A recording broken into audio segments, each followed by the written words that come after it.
বউ শাশুড়ি দুজনেই আলাদা মনের মানুষ, দুই রকম শিক্ষা, দুই রকম অভ্যাস। কিন্তু বিয়ের পর যখন একই ছাদের নিচে থাকে তখন ধীরে ধীরে বুঝতে পারে সম্পর্কটা আসলে জোর করে নয়, হৃদয় দিয়ে গড়তে হয়। বউ শাশুড়ি মিলিয়ে কিন্তু সংসারটাকে জান্নাতের বাগান বানিয়ে রাখতে পারে। শাশুড়ি ভাবেন এত বছর ধরে যাকে আগলে রেখেছি সেই ছেলেটার জীবন এখন এই মেয়েটার হাতে। বউ ভাবে যাকে আমি জীবন সঙ্গী করেছি তার সবচেয়ে কাছের মানুষ এখন এই মায়।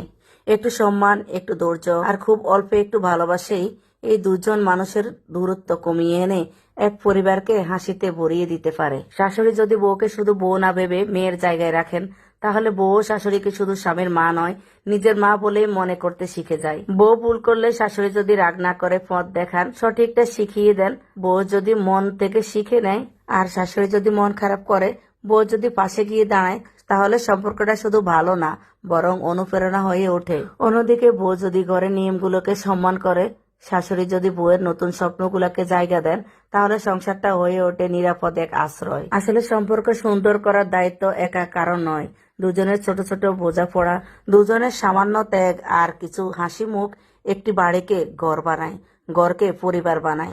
বউ শাশুড়ির সম্পর্ক যতটা নরম ততটাই শক্ত।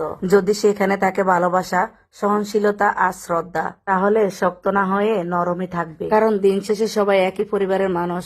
একজন মায়ের মতো হয়ে শিখান, অন্যজন মেয়ের মতো হয়ে শিখতে চায়।